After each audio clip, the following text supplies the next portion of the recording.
العالمين والصلاة والسلام على سيد الأنبياء والمرسلين أما بعد فأعوذ بالله من الشيطان الرجيم بسم الله الرحمن الرحيم الصلاة والسلام عليك يا سيدي يا رسول الله وعلى آلك وأصحابك يا سيدي يا حبيب الله الصلاة والسلام عليك يا سيدي يا نبي الله وعلى آلك وأصحابك يا سيدي يا حبيب الله نويت سنة الاعتکاف الحمدللہ عز وجل ہم نماز جمعہ کے لیے حاضر ہوئے ہیں۔ دعا ہے کہ رب تعالی ہماری اس ادنا سی حاضری کو اپنی بلند بارگاہ میں قبول و منظور فرمائے، اور جو کچھ اس جمعے میں بیان ہوگا اسے سننے کی، سمجھنے کی، اس کے اوپر عمل پیرا ہونے کی اور مجھے صحیح طرح بیان کرنے کی توفیق عطا فرمائے۔ آج ویسے تو دو موضوعات بنتے ہیں، ایک شب معراج کا بھی موضوع بنتا ہے اور حضرت امیر معاویہ رضی اللہ تعالی عنہ کے متعلق بھی موضوع بنتا ہے۔ تو انشاءاللہ اگلا جمعہ شب معراج کے اوپر ہوگا، اور آج جو میرا موضوع ہے وہ ہے دفاع امیر معاویہ رضی اللہ تعالی۔ صحابہ اکرام کی شانیں کئی ہیں، احادیث کے اندر بیان کی گئی، ہر ایک کی اپنی اپنی ایک شان ہے، اپنی اپنی ایک چمک ہے، اور جو گستاخ صحابہ ہیں جب وہ صحابہ کے اوپر کلام کرتے ہیں تو جو پہلی ان کی سیری ہوتی ہے زبان درازی کی، وہ حضرت امیر معاویہ رضی اللہ تعالیٰ عنہ۔ کئی اعتبار سے وہ ان کے اوپر حملے کرتے ہیں۔ جب اس سیری کو مضبوطی سے تھامے رکھیں گے تو بقیہ صحابہ کی ناموس کی بھی حفاظت ہوگی۔ ہم نے دیکھا کہ جو مولوی اپنے آپ کو سنی کہتے رہے، گدیوں کے اوپر بیٹھے رہے، لوگوں کا چندہ بھی کھایا، لیکن جب حضرت امیر معاویہ رضی اللہ تعالی عنہ والے مسئلے کے اندر وہ بگڑے تو بگڑتے بگڑتے آج اس سٹیج پر پہنچ چکے ہیں کہ افضلیت ابو بکر صدیق کے اوپر بھی کلام کرنا شروع ہو گیا۔ وجہ وہی ہے، وہ پہلی سیڑھی جو چھوڑی۔ حالانکہ اس کے اگر ہم اوپر کلام کریں کہ حضرت امیر معاویہ کا دفاع اور ان کی شان میں اپنی زبانوں کو تر رکھنا اور ان کی گستاخی سے اپنے آپ کو محفوظ رکھنا، یہ احادیث سے بھی ثابت ہے، قرآن سے بھی ثابت ہے، اور اس کے ساتھ ساتھ آج جو بڑی بڑی گدیوں والے ہیں، ان کے جو اصل روحانی پیشوا ہیں، ان کی طرف سے بھی اس حوالے سے یہی حکم ہے۔ اللہ تعالیٰ نے قرآن پاک میں واضح طور پر ارشاد فرمایا، سورہ حدید آیت نمبر 1:10،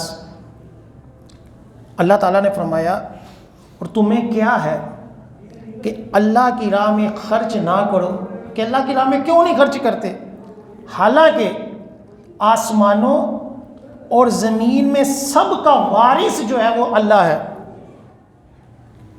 تم میں برابر نہیں وہ جنہوں نے فتح مکہ سے قبل خرچ کیا اور جہاد کیا، وہ مرتبہ میں ان سے بڑے ہیں جنہوں نے فتح مکہ کے بعد خرچ کیا۔ یہ وہ جو پوائنٹ ہے نا، اس کے اوپر آ کر کہیں کہتے جی حضرت امیر معاویہ نے تو فتح مکہ کے بعد اسلام قبول کیا، تو فتح مکہ کے بعد تو کئیوں نے مجبوراً اسلام قبول کر لیا۔ یہ کس نے کہا کہ مجبوری میں اسلام فلاں نے قبول کیا؟ یہ دل کا راز تمہیں کیسے پتہ چل گیا؟ دیکھیں، میں کوئی کسی کے بارے میں یہ کہہ سکتا ہوں کہ اس وقت جمعے کے اندر جو بیٹھے ہوئے ہیں ان میں کئی لوگ مجبوراً آئے ہیں، مجھے کیسے پتا چلتا، میں کیسے دعویٰ کر سکتا ہوں اتنا بڑا؟ تو جب اللہ تعالیٰ نے یہ حد بندی کر دی کہ فتح مکہ سے پہلے والے اگرچہ فتح مکہ کے بعد میں خرچ کرنے والے سے افضل ہے، اس کا تو ہم بھی انکار نہیں کرتے کہ صحابہ کرام میں کیا ہے، وہ درجات ہیں۔ سب سے افضل حضرت ابوبکر صدیق، پھر عمر فاروق، پھر عثمان غنی، پھر حضرت علی مولا مشکل کشا رضی اللہ تعالی عنہم۔ اس کے بعد پھر درجہ بندی ہے، عشرہ مبشرہ ہے، صحابہ بدر ہیں، صحابہ احد ہیں، اسی طرح بیعت رضوان والے ہیں، درجے ہیں۔ اور اللہ تعالیٰ نے بھی یہ کہہ دیا کہ ٹھیک ہے جو پہلے والے ہیں وہ بڑھ کر ہیں، ان کا خرچ کرنا، ان کا جہاد کرنا بعد والوں سے کیا ہے، وہ افضل ہے۔ یہ دونوں کیٹیگری بیان کر کر اللہ تعالیٰ نے پھر کیا ارشاد فرمایا؟ اللہ تعالیٰ نے واضح فرمایا وَكُلًّا وَعَدَ اللَّهُ الْحُسْنَى، کہ چاہے پہلے والے ہوں چاہے بعد والے ہوں، سب سے اللہ تعالیٰ نے اچھے وعدے کر لیا، سب سے اچھا وعدہ کر لیا۔ وہ اچھا وعدہ کیا ہے؟ تفسیر طبری کے اندر لکھتے ہیں کہ امام مجاہد اور حضرت قتادہ سے مروی ہے کہ یہ اچھے وعدے سے مراد جنت ہے۔ یعنی قرآن پاک میں تمام صحابہ کو کیا کہہ دیا؟ وہ جنتی کہہ دیا، چاہے وہ فتح مکہ سے پہلے مسلمان ہوئے چاہے فتح مکہ کے بعد میں مسلمان ہوئے۔ چونکہ وہ مسلمان ہو گئے، صحابی کا درجہ پا لیا، تو جو صحابی ہو گیا ہر ایک کے لیے اللہ تعالیٰ نے کیا کیا؟ جنت کا وعدہ فرما لیا۔ اس لیے امیر علیہ سنت نے میں کیا نعرہ دیا؟ ہر صحابی نبی جنتی۔ اس کے اوپر کئیوں کو تکلیف ہوتی ہے کہ یہ کیوں ہو گیا بھائی اللہ نے جب اللہ نے کہہ دیا کہ فتح مکہ سے پہلے اگرچہ درجات میں بلند ہیں، جنتی وہ بھی ہیں، فتح مکہ کے بعد والے بھی کیا ہیں؟ وہ جنتی ہیں۔ تو پھر میں اور آپ کون ہوتے ہیں اس کے اندر یہ کہنے والے کہ نہیں جی نہیں، فتح مکہ کے بعد والوں کا ایمان ہی قبول نہیں؟ یہ ہم کیسے کہہ سکتے ہیں؟ صحابی کی تعریف کیا ہے؟ جس نے ایمان کی حالت میں حضور کو دیکھا۔ کتابوں کے اندر یہی تعریف بیان کی جاتی ہے اور یہی حق ہے، چاہے فتح مکہ کے بعد دیکھا، چاہے فتح مکہ سے پہلے دیکھا، چاہے حضور علیہ السلام کے وصال کے 1 منٹ پہلے کسی نے دیکھا، جس نے بھی حضور کو دیکھ لیا وہ کیا ہو گیا؟ وہ صحابی ہو گیا، ایمان کے ساتھ دیکھا ہو۔ اب ہمارے یہاں کیا چلتا ہے کہ جب امیر معاویہ رضی اللہ تعالیٰ عنہ کی شان بیان ہوتی ہے تو لوگ کو تکلیف ہونا شروع ہو جائے، اور نہیں جی نہیں، ان کی تو کوئی تعریف ہی نہیں ہے، ان کے بارے میں تو فضیلتیں نہیں ہیں، بس چپ رہنے کا کہا، ان کے بارے میں کچھ جو ہے نا ان کے خلاف نہ بولو، لیکن ان کی شانیں بیان کرنا، ان کے عرس منانا، یہ تو کہیں ثابت نہیں ہے۔ اپنے باپ کا عرس منا لو، ٹھیک ہے، اپنے پیروں کا منا لو، لیکن صحابی کی بات آئے تو کہو نہیں نہیں یہ نہیں منانا، ٹھیک ہے۔ ہمارے یہاں یہ چلتا ہے کہ وہ پیر، وہ اپنے آپ کو علامہ فہامہ کہنے والے اپنے جعلی پیروں کا کئیوں کا عرس منا لیتے ہیں، لیکن امیر معاویہ کی جب باری آتی ہے تو کہتے ہیں نہیں، ان کی شانیں بیان کرنے سے منع کیا گیا، حالانکہ پھر یہ کہتے ہیں کہ ان کے بارے میں تو حدیث ہی کوئی نہیں آئی۔ سب سے پہلے یہ ہمیشہ علمی نقطے کی بات یاد رکھیں کہ تقریباً 1,24,000 کے قریب صحابہ ہیں، ٹھیک ہے، ان سب کے بارے میں حضور علیہ السلام کی احادیث موجود نہیں ہیں۔ ہمیں تو کئی صحابہ کے نام بھی پتہ نہیں ہے، ٹھیک ہے، کئی صحابہ کی ایسی بھی شان آئی ہے کہ ایک لمحے پہلے مسلمان ہوئے اور اسی جنگ میں وہ شہید بھی ہو گئے، چند لمحوں کے اندر ہی دنیا سے پردہ کھا لیا، لیکن صحابیت کا درجہ پا لیا۔ کوئی تعریف حدیث پاک میں نہ کی گئی ہو، ہمارے لیے بس اتنا ہی کافی ہے کہ یہ صحابی رسول ہے، یہی تعریف، یہی فضیلت، یہی شان ہمیں دوسری حدیثوں کی محتاج نہیں کرتی، بس اتنا ہی کافی ہے کہ یہ کون ہے؟ یہ صحابی رسول ہے۔ بس ہمارے لیے ان کی شان بیان کرنے کے لیے، ان کی عزت کرنے کے لیے اتنا ہی کافی ہے کہ یہ کیا ہے، یہ صحابی رسول ہے۔ دیکھیں ہم تو بادب لوگ ہیں، ہمارے بڑے آبا و اجداد ہمیں بزرگوں کا ادب سکھاتے رہے ہیں۔ ہمارے آبا و اجداد چاہے جاہل ہوتے تھے لیکن اپنے امام مسجد کی بھی محبت تعظیم کا حکم دیتے رہے، اور وہ کامیاب ہو گئے۔ کہ با ادب کیا ہوتا ہے، ہمیشہ با مراد ہوتا ہے، کہ جب بید بھی کی جائے تو پھر جب بندہ ولیوں کو نہیں چھوڑتا تو پھر اپنے والدین کو بھی نہیں پوچھتا، اپنے استادوں کی بھی عزت نہیں کرتا۔ کیوں کہ جب اتنی بڑی ہستیوں کا بے ادب ہو گیا تو پھر دنیا داروں کا کیا ادب کرے گا، پھر بڑوں کا کیا ادب کرے گا۔ حالانکہ حدیث پاک میں فرمایا کہ بوڑھے کا بھی ادب کرو، بوڑھے شخص کا بھی ادب کرو۔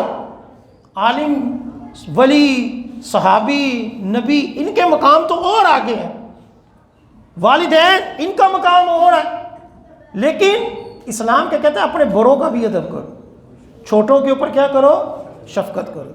لیکن جب حضرت امیر معاویہ کا مسئلہ ہے کہتے ہیں نہیں ان کی کوئی شان نہ بیان کرو۔ شان تو ہے ہی جب وہ صحابی ہیں، پھر صحابی کے ساتھ ساتھ ان کے اور بھی فضائل ہیں، جیسے کاتب وحی ہیں کہ حضور علیہ السلام کے اوپر جو قرآن نازل ہوا، جو وحی آتی تھی، ان کو لکھنے میں کئی صحابہ موجود تھے جو لکھتے تھے۔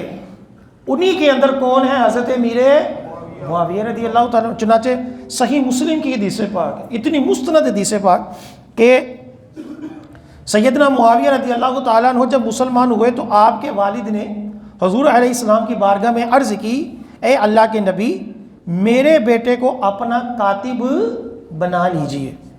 تو حضور علیہ السلام نے ان کی یہ درخواست جو تھی وہ کیا کی، وہ قبول فرمائی۔ اب یہ بھی ان کو کئیوں کو تکلیف ہے، نہیں جی نہیں، او جی فتح مکہ کے بعد تو وحی کوئی نہیں آئی تو کاتب وحی کیسے ہو گیا؟ حالانکہ اتنی جہالت ہے کہ فتح مکہ کے بعد بھی وحی آئی ہیں، قرآن نازل ہوئے، لیکن بغض جب کسی کے بارے میں بیٹھ جائے نا تو پھر بندہ کئی چیزوں کا انکار کرتا ہے کہ بس ان کی تعریف، ان کی شان بیان نہ ہو۔ کئی کہتے ہیں جی اگر حضرت امیر معاویہ کی شان بیان کرو گے تو یہ حضرت علی کی شان میں گستاخی ہو جائے گی، حالانکہ یہ بھی کوئی فارمولہ نہیں۔ کسی ایک ہستی کی شان میں ہم فضائل بیان کریں تو اس کا مطلب یہ نہیں ہوتا کہ دوسروں کی شان میں بید بھی ہو رہی ہے۔ ہر ایک کی اپنی اپنی چمک ہے، اپنی اپنی ایک شان ہے۔ اہل بیت کی اپنی شان ہے، صحابہ کی اپنی شان ہے، اولیاء کی اپنی شان ہے، اور علماء کرام کی اپنی شان ہے۔ ہر ایک کی اپنی اپنی شان ہے، اپنے اپنے ہر ایک کے درجے ہیں۔ اسی طرح حضرت امیر معاویہ رضی اللہ تعالیٰ عنہ کی ایک فضیلت یہ بھی ہے کہ ان کا حضور علیہ السلام کے ساتھ سسرالی رشتہ بھی ہے۔ چنانچہ آپ کی جو ہمشیرہ تھی حضرت ام حبیبہ رضی اللہ تعالی عنہا، ان کا نکاح حضور علیہ السلام کے ساتھ ہوا، یعنی حضور علیہ السلام کے ساتھ ایک قریبی رشتہ بھی آپ رضی اللہ تعالی عنہ کا ہے، اور حضور کے ساتھ اس طرح کا رشتہ ہونا اس کی بھی فضیلت ہے۔ خود حضور علیہ السلام نے فرمائی کہ آقا علیہ السلام نے فرمایا کہ قیامت کے دن تمام نسبی اور سسرالی رشتے ختم ہو جائیں گے سوائے میرے رشتوں کے۔ حضور علیہ السلام کا نسب والا رشتہ بھی رہے گا، اور حضور علیہ السلام کے ساتھ جس نے سسرالی رشتہ رکھا ہوگا ان کا بھی رشتہ رہے گا۔ اسی حدیث کو سن کر حضرت عمر فاروق رضی اللہ تعالیٰ عنہ نے چاہا کہ میرا بھی حضور کے ساتھ سسرالی رشتہ قائم رہے، اس لیے حضرت فاطمہ کی شہزادی ام کلثوم سے حضرت عمر فاروق نے کیا کیا، نکاح کیا تھا، ٹھیک ہے، تاکہ حضور کی یہ فضیلت کہ قیامت والے دن سارے رشتے کیا ہوں گے، وہ ختم ہو جائیں گے۔ یہ جو 2 نمبر مولوی یہ جو حدیثیں سناتے جی قیامت والے دن کسی نے کسی کے کام نہیں آنا، کوئی ولی کوئی نبی کچھ نہیں ہونا، یہ لوگوں کو گمراہ کرتے ہیں۔ حالانکہ حضور کیا فرما رہے ہیں کہ میرا رشتہ منقطع نہیں ہوگا۔ جس ہستی کا رشتہ نہ ٹوٹے اس ہستی کا اپنی امت کے ساتھ تعلق کیسے ٹوٹ سکتا ہے؟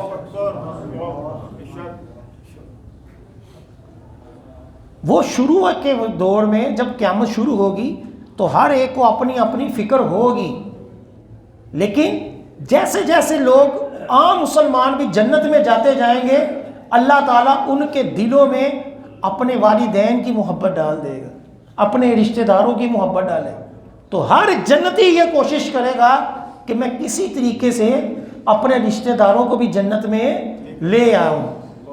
شروع کا منظر اور ہے، لیکن اس میں بھی حضور علیہ السلام کی شان کیا ہے، وہ اپنے امتیوں کے والے سے برقرار ہے کہ جب ساری امت حضور کی بارگاہ میں جائے گی، اول سے لے کر تمام مخلوق کہ اللہ تعالیٰ کی بارگاہ میں سفارش کیجئے، تو سب سے پہلے حضور جو ہے وہ سفارش کریں گے. حساب و کتاب شروع ہوگا، پھر سفارشیں شروع ہوں گی، پھر آہستہ آہستہ جو ہوگا وہ اللہ کے ولیوں کی، نبیوں کی، علماء کی، حاجیوں کی، حافظوں کی اللہ تعالیٰ شفاعت قبول فرمائے گا. اسی طرح بخاری شریف کی حدیث پاک ہے جو کہتے نہیں کوئی حدیث ہی نہیں ہے حضرت امیر معاویہ کی فضیلت میں. بخاری شریف کی حدیث پاک ہے، جامع ترمذی کی حدیث پاک ہے، مسند احمد کی حدیث پاک ہے. اسی طرح اور کئی کتابوں کے اندر حدیث پاک موجود ہے کہ حضور علیہ السلام نے حضرت امیر معاویہ رضی اللہ تعالی عنہ کے لیے دعا کی. کیا دعا کی؟ اے اللہ اسے ہادی مہدی بنا، اسے ہدایت دے اور اس کے ذریعے لوگوں کو ہدایت دے.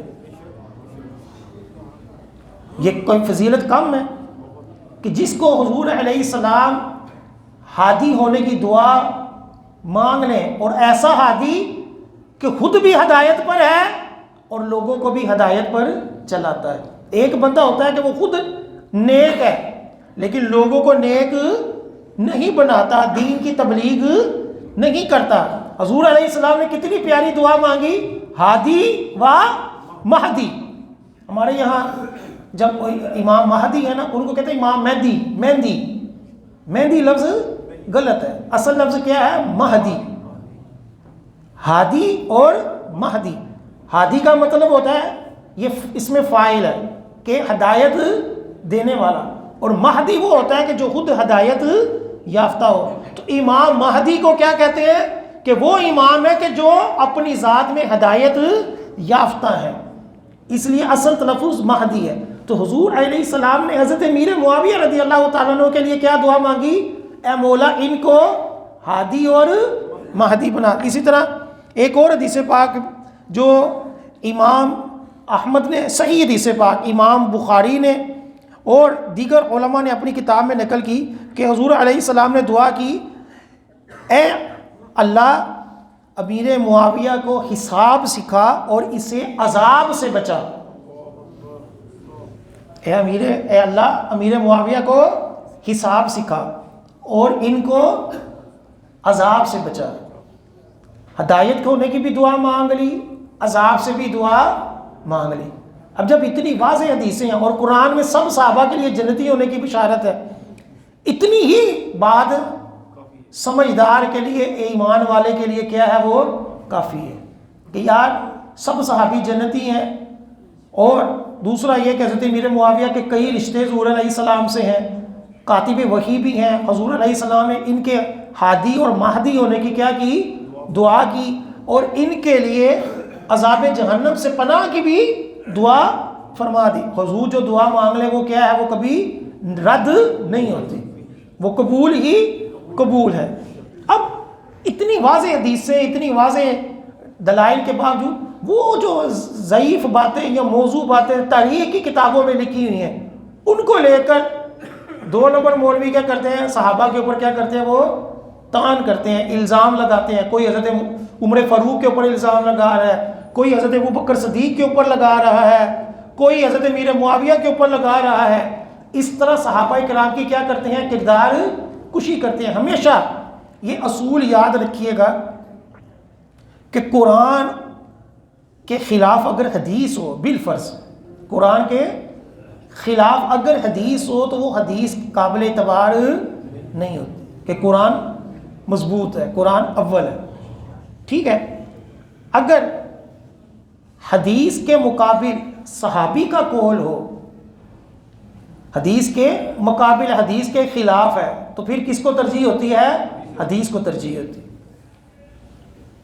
اب اگر قرآن حدیث کے خلاف کسی تاریخ کی کتاب کے اندر کوئی واقعہ لکھا ہو تو اعتبار کس کا ہوگا؟ قرآن و حدیث کا ہوگا.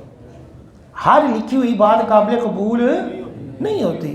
لہٰذا کسی بھی تاریخ کی کتاب کے اندر کسی بھی صحابی کے بارے میں طعن ہو کہ فلاں صحابی جو تھا اس نے یہ ظلم کیا، یا حضرت امیر معاویہ نے لوگوں کا مال کھا لیا، یا فلاں صحابی نے حضرت عمر فاروق نے معاذ اللہ حضرت فاطمہ کے اوپر ظلم کیا، ابو بکر صدیق نے ظلم کیا، تو ان واقعات کا اعتبار نہیں ہوگا۔ کیوں؟ کیونکہ یہ قرآن و حدیث کے خلاف ہے، کہ قرآن نے سب کے لیے جنتی ہونے کا وعدہ فرما دیا، تو اب کوئی بھی صحابی جو ہے وہ جہنمی نہیں ہو سکتا۔ جب حضور نے کہہ دیا کہ جس نے مجھے دیکھا اس کے اوپر جہنم کی آگ کیا ہے، وہ حرام ہے، اب حضور کہہ رہے ہیں کہ میرے سارے صحابی جنتی ہیں، کوئی میرا صحابی جہنم میں نہیں جا سکتا۔ اب کوئی تاریخ کی بات لے ہے کسی مولوی کی لکھی ہوئی کہ جی فلاں نے کہا تھا کہ فلاں صحابی کے بارے میں یہ ہے، تو اس کی بات کا اعتبار نہیں ہوگا۔ ہمارے یہاں گمراہی کا سبب کیا ہے کہ قرآن و حدیث کے خلاف تاریخ کی کتابیں لا کر لوگوں کو گمراہ کیا جائے کہ جی فلاں کتاب کے لکھا ہوا ہے، تو ہم اس کے بارے میں سیدھا سا اصول ہے کہ سب صحابہ کے بارے میں قرآن اور حدیث میں ان کا نیک ہونا، ان کا جنتی ہونا ثابت ہو چکا۔ لہٰذا اب کسی بھی کتاب کے اندر کسی بھی صحابی کے بارے میں کوئی غیر ایسی بات ہے کہ جو عقل میں نہیں آتی، نہ ان کی شایان شان ہے، تو بغیر دلیل کے اس کا انکار کر دیا کہ یہ جھوٹ بول رہے، یہ لوگوں کو گمراہ کر رہے۔ یہ ایک بنیادی بات ہے۔ اسی طرح حضرت امیر معاویہ رضی اللہ تعالیٰ عنہ کا جب ہم دفاع کرتے ہیں تو یہ یاد رکھیں کہ حضور علیہ السلام کی یہ تعلیمات ہے کہ جب حضور علیہ السلام کے صحابہ کے بارے میں لوگ اعتراضات کریں تو ہم سب مسلمانوں کا یہ فرض ہے اپنے اپنے طور پر ان کا دفاع کریں صحابہ کا، اور ایسے لوگوں سے محفوظ رہیں، اپنے آپ کو بچائیں کہ جو ایسے لوگ ہیں، بلکہ ان کے بارے میں کیا فرمایا گیا کہ ان کے بارے میں کہو کہ تمہارے شر کے اوپر اللہ کی لعنت ہے، کہ تم اس طرح صحابہ کے بارے میں زبان درازی کرتے ہو۔ آج سوشل میڈیا، فیس بک جب بھی دیکھی جائے تو اس کے اندر کوئی نہ کوئی گمراہ شخص بیٹھ کر صحابہ کے اوپر اعتراضات کر رہا ہو، صحابہ کی کردار کشی کر رہا، اور لوگ اس کو لاکھوں میں دیکھ رہے ہوتے ہیں، اور کئی کہتے ہیں یار دیکھی تو صحیح کہتا ہے کہ یہ جو چیز ہے نا کہ یار دیکھو تو صحیح کہتا کیا ہے، یہ وہ بندہ کہے جس کے پاس بڑا علم ہو۔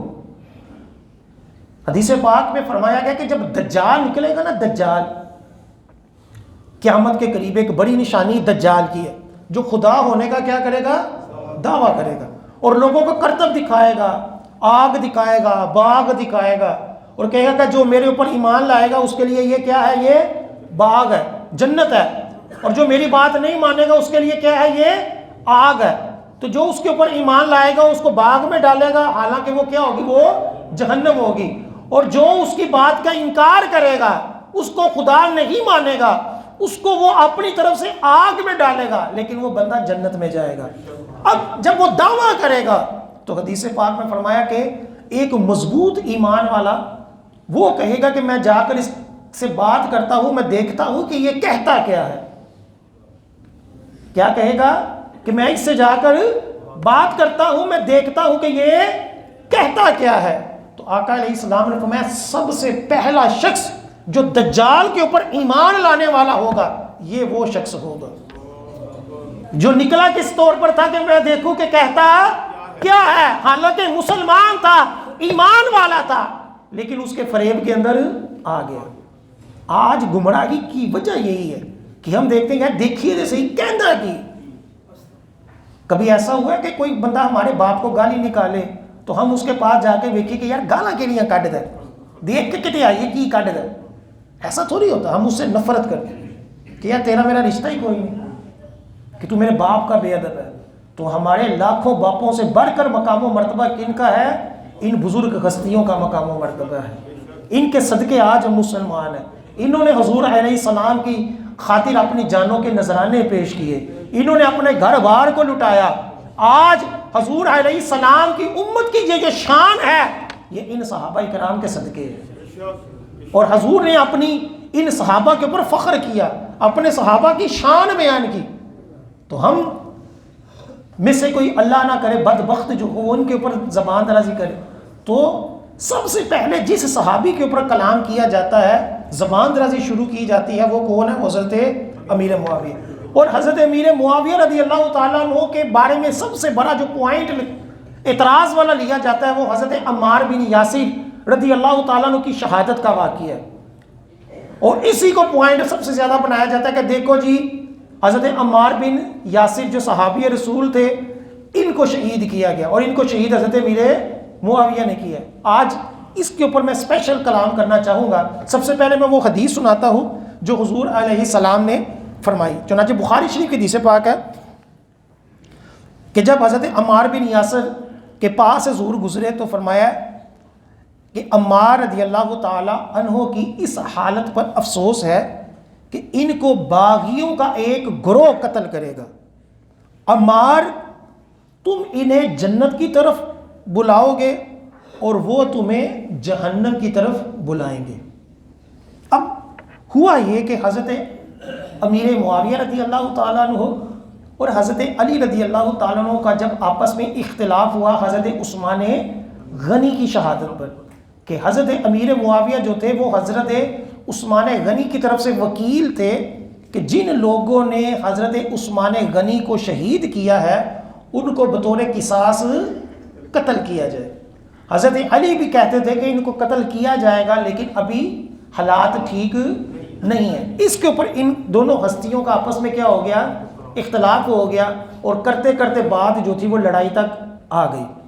اب حضرت عمار بن یاسر جو تھے وہ حضرت علی رضی اللہ تعالیٰ عنہ کے گروہ میں سے تھے اور اسی جنگ کے اندر جو تھے وہ حضرت عمار بن یاسر جو تھے وہ رضی اللہ تعالیٰ عنہ وہ شہید ہو گئے. اب اعتراض کرنے والے کہتے ہیں کہ دیکھو جی حضور نے کہہ دیا تھا کہ تمہیں ایک باغی گروہ جو ہے وہ شہید کرے گا تو یہ حضرت امیر معاویہ کے خلاف لڑتے ہوئے شہید ہو گئے لہٰذا حضرت امیر معاویہ کیا ٹھہرائے؟ باغی ٹھہرائے. یہ ایک مین یہی سب سے بڑا اعتراض ہے. باقی جو سارے ادھر ادھر کے تاریخی واقعے لیتے ہیں حدیث کے حوالے سے جو دلیل بناتے ہیں سب سے بڑی دلیل وہ اس واقعے کو بنایا جاتا ہے. آج ہم یہ دیکھیں گے کہ حضرت عمار بن یاسر کو شہید کیا کس نے؟ حضرت عمار بن یاسر کو شہید کیا کس نے؟ آج اگر ہم یہ سمجھ جائیں گے تو انشاءاللہ عز و جل ہم دفاع صحابہ پہ اپنا اہم کردار ادا کر سکتے. سب سے پہلے میں وہ حدیث سناتا ہوں کہ حضرت عمار بن یاسر کیسے شہید ہوئے. مجموع الزوائد کی حدیث پاک ہے جلد نمبر 7 ہے صفحہ نمبر 490 ہے. حضرت حنظلہ بن خویلد فرماتے ہیں کہ میں حضرت امیر معاویہ رضی اللہ تعالیٰ عنہ کے پاس تھا جب دو شخص حضرت عمار بن یاسر رضی اللہ تعالیٰ عنہ کا سر مبارک لے کر آئے. دونوں آپس میں جگر رہے تھے. ایک کہتا تھا کہ میں نے عمار کو قتل کیا ہے دوسرا کہتا تھا کہ میں نے قتل کیا ہے. حضرت عبداللہ بن عمر رضی اللہ تعالیٰ عنہ نے جب ان کو آپس میں لڑتے ہوئے دیکھا تو فرمایا آپس میں جھگڑا مت کرو کیونکہ میں نے حضور علیہ السلام سے سنا کہ عمار رضی اللہ تعالیٰ عنہ کو باغی گروہ شہید کرے گا. اب اس حدیث پاک کو بیان کرنے کے بعد لکھا ہوا ہے کہ امام احمد نے اس کو روایت کیا اور اس کے راوی کیا ہے؟ وہ ثقہ ہے. اس حدیث پاک میں واضح طور پر لکھا ہوا ہے کہ حضرت عمار بن یاسر کو شہید کرنے والے حضرت امیر معاویہ نہیں تھے. وہ روایت کرنے والا فرما رہا ہے کہ میں اس وقت کہا تھا حضرت امیر معاویہ کے پاس تھا کہ جب ان کا سر مبارک لے کر حضرت عمار بن یاسر کا سر مبارک لے کر کون آئے؟ دو شخص آئے. وہ دو شخص کون تھے؟ ان کے بارے میں کچھ پتا نہیں, ان کے نام بھی بیان حدیث میں نہیں ہوئے, لیکن دونوں دعویٰ کیا کر رہے تھے کہ ایک کہتا تھا میں نے قتل کیا, دوسرا کیا کہتا تھا میں نے قتل کیا. تو حدیث پاک سے پتا چلا کہ حضرت امیر معاویہ نے قتل نہیں کیا. اتنا تو طے ہو گیا. اب اگلا پوائنٹ آتا ہے کہ پھر یہ قتل کیا کس نے. تو اگر ہم دلائل کا, روایتوں کا بغور جائزہ لیں تو جب ان دونوں ہستیوں کی آپس میں لڑائی ہوئی تو ان دونوں ہستیوں کے اندر سے بعد میں ایک جماعت نکلی تھی جس کو خارجی کہا جاتا تھا. جن کو کیا کہا جاتا تھا؟ خارجی کہا جاتا. انہی کے ساتھ حضرت علی رضی اللہ تعالیٰ عنہ کی بعد میں بہت بڑی جنگ ہوئی. حضرت امیر معاویہ کے بعد کس کے ساتھ حضرت علی رضی اللہ تعالیٰ عنہ کی جنگ ہوئی؟ حضرت علی رضی اللہ تعالیٰ عنہ، حضرت امام حسین حسن رضی اللہ تعالیٰ عنہ، دیگر کئی صحابہ کی خارجیوں کے ساتھ جنگ ہوئی کہ جو حضرت علی رضی اللہ تعالیٰ عنہ کو معاذ اللہ مشرک کہتے تھے. اور یہی وہ افراد تھے کہ جنہوں نے پہلے حضرت عثمان غنی کو شہید کیا، لیکن یہ پہلے ایک باقاعدہ گروہ نہیں تھا، ایک علیحدہ سے فرقہ نہیں تھا، یہ اس وقت مسلمانوں کے درمیان تھے. تو یہی وہ لوگ تھے کہ جنہوں نے دونوں جماعتوں میں مل کر، حضرت علی کی جماعت میں بھی مل کر، حضرت امیر معاویہ کی جماعت میں بھی مل کر دونوں طرفوں سے عظیم ہستیوں کے قتل کیے.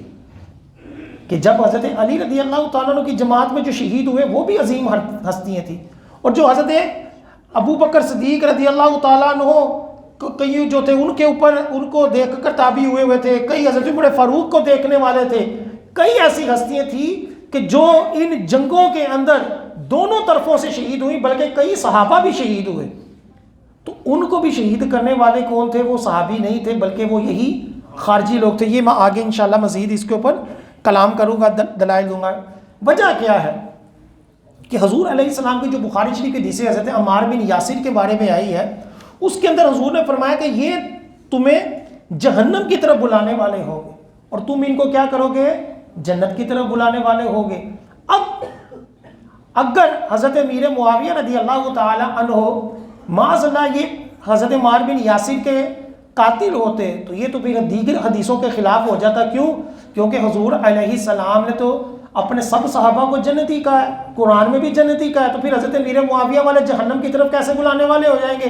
کہ جب حضور نے خود دعا کی کہ اے مولا امیر معاویہ کو ہادی اور مہدی بنا دے، تو پھر یہ کیسے ہو سکتا ہے کہ وہ جہنم کی طرف بلانے والے ہو جائیں؟ وہ بھی بخاری شریف کی حدیث پاک ہے جس میں دعا مانگی گئی ہے. تو یہ جو فرمان ہے نا کہ وہ جہنم کی طرف بلانے والے ہوں گے، یہ فرمان خارجیوں کی طرف اشارہ ہے، کیونکہ حضور علیہ السلام نے خارجیوں کے بارے میں ایسی روایات کثیر ارشاد فرمائی، بلکہ یہاں تک کہ ابن ماجہ کی حدیث پاک میں حضور علیہ السلام نے خارجی فرقے کو جنت کے کتے کہا کہ یہ جہنم کے کیا ہیں؟ کتے ہیں. وجہ کیا ہے کہ وہ مسلمانوں کے اوپر تلوار چلاتے تھے، مسلمانوں کو مشرک قرار دیتے تھے. اب حضور علیہ السلام نے جو دوسری حدیث پاک ہے، جو مشہور حدیث پاک ہے کہ جس میں آپ نے حضرت حسن رضی اللہ تعالیٰ عنہ کے بارے میں فرمایا کہ میرا یہ بیٹا دو مسلمان گروہوں کے اندر کیا کرے گا؟ وہ صلح کروائے گا. ٹھیک ہے، تو جب اگر وہ حضرت امیر معاویہ کا گروہ جہنمی ہوتا تو حضور علیہ السلام دوسری حدیث پاک میں یہ کیسے کہتے کہ یہ دو مسلمان گروہوں میں صلح کروائے گا؟ اور ساری امت اس کے اوپر متفق ہے کہ حضرت امام حسن نے حضرت امیر معاویہ رضی اللہ تعالیٰ عنہ سے کیا کی تھی؟ صلح کی تھی، اور خلافت جو تھی وہ ان کو دے دی تھی. اگر معاذ اللہ حضرت امیر معاویہ حضرت عمار بن یاسر کے قاتل ہوتے، جہنم کی طرف بلانے والے ہوتے، تو امام حسن کبھی بھی ان کو خلافت نہ دیتے کہ چھوٹا شہزادہ تو اپنی جانیں قربان کر دے صرف یزید کی بیعت نہ کرنے پر، اور بڑا شہزادہ سارا کچھ جو ہے وہ ایک فاسق و فاجر شخص کو دے دے. ایسا بھی نہیں ہو سکتا کہ یہ شہزادوں کی ہستیوں کے شان نہیں. اور یہ بھی یاد رکھیں حضرت امیر معاویہ کی بیعت نہ صرف امام حسن نے کی بلکہ امام حسین نے بھی کی. وہ حسین جو یزید کی بیعت نہ کرے اس وجہ سے کہ یزید فاسق و فاجر ہے، تو وہ حضرت امیر معاویہ کی کیسے کر سکتا ہے؟ تو پتہ چلا کہ حضرت امیر معاویہ رضی اللہ تعالیٰ عنہ نے حضرت عمار بن یاسر کو شہید نہیں کیا. اور یہی جو کلمات ہیں یہ حضرت علی کی طرف سے بھی ہیں کہ حضرت علی نے بھی حضرت امیر معاویہ کے گروہ کو جہنمی گروہ قرار نہیں دیا. منکرین کی کتاب سے بھی یہ ثابت ہے. قرب الاسناد ایک کتاب ہے منکروں کی، اس کے اندر لکھا ہوا ہے کہ امام جعفر رضی اللہ تعالیٰ عنہ اپنے والد امام باقر رضی اللہ تعالیٰ عنہ سے روایت کرتے ہیں کہ حضرت علی رضی اللہ تعالیٰ عنہ نے اپنے مد مقابل حضرت امیر معاویہ کے لشکر کے بارے میں فرمایا کہ ہم نے ان سے لڑائی اس لیے نہیں کی کہ وہ ہم کو یا ہم ان کو کافر سمجھتے ہیں. دیکھیں حضرت علی خود فرما رہے ہیں، اور یہ روایت بھی کس کتاب کے اندر؟ قرب الاسناد کے اندر، منکروں کی کتاب کے اندر. کہ حضرت علی خود فرما رہے ہیں کہ ہم نے ان کے ساتھ جو جنگ کی ہے وہ کفر و ایمان والی جنگ نہیں ہے. ہوا یوں کہ انہوں نے اپنے آپ کو حق پر سمجھا اور ہم نے اپنے آپ کو حق پر سمجھا. اور حضرت عمار بن یاسر امام بخاری کے استاد اس حدیث پاک کو نقل کرتے ہیں کہ جنگ صفین کے موقع پر حضرت عمار بن یاسر کے پاس زیاد بن حارث کھڑے تھے. وہ کہتے ہیں کہ میں ان کی ایک جانب کھڑا تھا اور میرا گھٹنا ان کے گھٹنے سے لگ رہا تھا، میں اتنا قریب تھا. تو ایک شخص نے کہا کہ امیر معاویہ کے لشکر نے کفر کیا. تو حضرت عمار بن یاسر نے فرمایا ایسا نہ کہو، ان کا اور ہمارا نبی ایک ہے، ان کا اور ہمارا قبلہ ایک ہے، لیکن وہ آزمائش میں مبتلا ہوئے اور حق سے جدا ہو گئے. ہم تب تک ان سے لڑیں گے جب تک وہ واپس حق کی طرف نہیں آتے. یہ حضرت عمار بن یاسر اپنی شہادت سے پہلے کہہ رہے ہیں کہ وہ کافر نہیں ہے، وہ گمراہ بھی نہیں ہے، وہ ایک مسئلے کے اندر اپنا موقف رکھتے ہیں جس کے اوپر وہ ہمارے خلاف ہو گئے ہیں، اس لیے ہم ان کے ساتھ کیا کر رہے ہیں، وہ لڑ رہے ہیں. اور جب شہید ہونے والی ہستی نے ان کو کافر نہیں کہا، ان کو گمراہ نہیں کہا، تو آج کون ہوتا ہے وہ ان ہستیوں کے بارے میں زبان درازی کرے. حضور داتا گنج بخش رحمۃ اللہ علیہ اسی مسئلوں کے اوپر کلام کرتے ہوئے آپ نے بڑا پیارا ارشاد فرمایا ہے. آپ نے فرمایا کشف المحجوب کے اندر صفحہ نمبر 158 آپ فرماتے ہیں کہ صحابہ کرام مرتبہ صحابیت میں یکساں ہیں، ان کا زمانہ سب زمانوں کے لحاظ سے افضل تھا. در حقیقت صحابہ کرام کا زمانہ خیر القرون تھا، یعنی خیر والا زمانہ تھا. اللہ تعالیٰ نے ان کو اپنے نبی کی صحبت سے سرفراز فرمایا اور ان کے دلوں کو تمام عیبوں سے محفوظ رکھا. حضور علیہ السلام کا خود ارشاد ہے سب سے بہتر میرا زمانہ ہے، اس کے بعد وہ زمانہ ہے جو اس سے متصل ہے، پھر وہ جو اس کے بعد ہوگا. یعنی حضور داتا گنج بخش رحمۃ اللہ علیہ نے یہ فیصلہ فرمایا کہ تمام صحابہ کیا ہیں، صحابیت کے اعتبار سے کیا ہیں، سب برابر ہیں، شانیں اپنی اپنی ہیں، لیکن وصف صحابیت کے اندر جیسے ہوتا ہے نا ایم اے سارے ہی پاس ہیں، ٹھیک ہے، اگرچہ بعض کے نمبر زیادہ ہیں، بعض فرسٹ ڈویژن میں ہیں. اسی طرح داتا سرکار فرماتے ہیں سب صحابہ چاہے فتح مکہ سے پہلے ہو چاہے فتح مکہ کے بعد ہو، ٹوٹل کے ٹوٹل صحابہ درجہ صحابیت کی فضیلت میں کیا ہیں، سب برابر ہیں. یہ فیصلہ کون فرما رہے ہیں؟ حضور داتا گنج بخش. حضور غوث پاک رحمۃ اللہ علیہ فرماتے ہیں بنیت الطالبین کے اندر کہ اہل سنت اس بات کے واجب ہونے کے اوپر متفق ہیں، سب کا اتفاق ہے کہ صحابہ کرام کے درمیان ہونے والے اختلافات کے بارے میں اپنی زبان بند رکھیں اور ان کی برائی بیان کرنے سے روکا جائے، اور اس بات کے واجب ہونے پر متفق ہے کہ ان کے فضائل اور محاسن جو ہیں وہ ظاہر کیے جائیں اور ان کے معاملے کو اللہ کے سپرد کر دیا جائے. کہ جو ان کی آپس میں لڑائی ہوئی حضرت امیر معاویہ کی، حضرت علی کی، ہم ان کے بارے میں فیصلہ کرنے والے نہیں ہیں، ان کا فیصلہ اللہ کے سپرد ہے. ہم کیا کریں گے؟ ان کے خلاف کوئی زبان درازی نہیں کریں گے، بلکہ غوث پاک کیا فرماتے ہیں بس ان کی شان و عظمت کو بیان کیا جائے.